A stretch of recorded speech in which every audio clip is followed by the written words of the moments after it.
अंश का दोस्त होटल मालिक था। उसके पास अलग अलग जगहों पर अनेकों होटल थे। अंश ने दोस्त से कहा कि मुझे सिया का पता लगा कर दो कि वो किस होटल में गई है। दोस्त भी जल्दी ही पता लगाने की बात कहता है। हरिद्वार में दूसरे दिन संजय को श्राद्ध, पिंडदान इत्यादि करना होता है।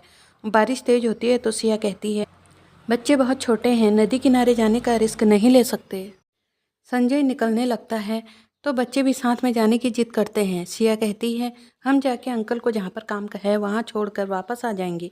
बच्चे खुश होकर मान जाते हैं।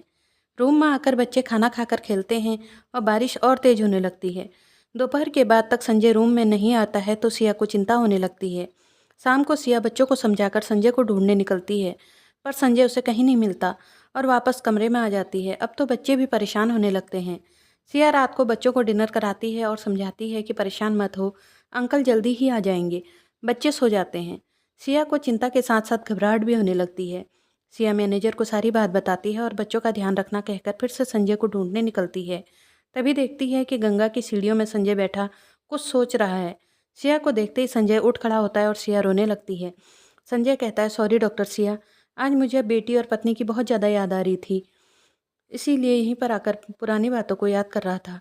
ओके डॉक्टर संजय, अब कमरे में चलते हैं, बच्चे अकेले हैं। दोनों बच्चे संजय से लिपट जाते हैं और कहते हैं, मम्मा परेशान न हो, इसलिए हमने सोने का नाटक किया, पर हमें नींद नहीं आ रही थी। सब लोग मिलकर हंसते हैं और साथ में डिनर करते हैं। उधर अंश का दोस्त उसे बताता है कि सिया हरिद्वार में है और संजय भी उसके साथ में है और उसे होटल का एड्रेस देता है। अंश चिढ़ के कहता है, ओह, तो ये ऐसे गुलछर्रे उड़ा रही है, और हरिद्वार के लिए निकलता है। साथ में उसका दोस्त भी जाता है। संजय से बच्चे कहते हैं कि ऋषिकेश में राफ्टिंग होती है, वहाँ चलते हैं। पहले तो सिया मना कर देती है, लेकिन जब संजय आश्वासन देता है कि वो बच्चों की पूरी केयर करेगा तो सिया मान जाती है। वे लोग पहले वाटरफॉल जाते हैं। वहाँ की सुंदरता और बहते हुए झरने को देख सभी मोहित हो जाते हैं।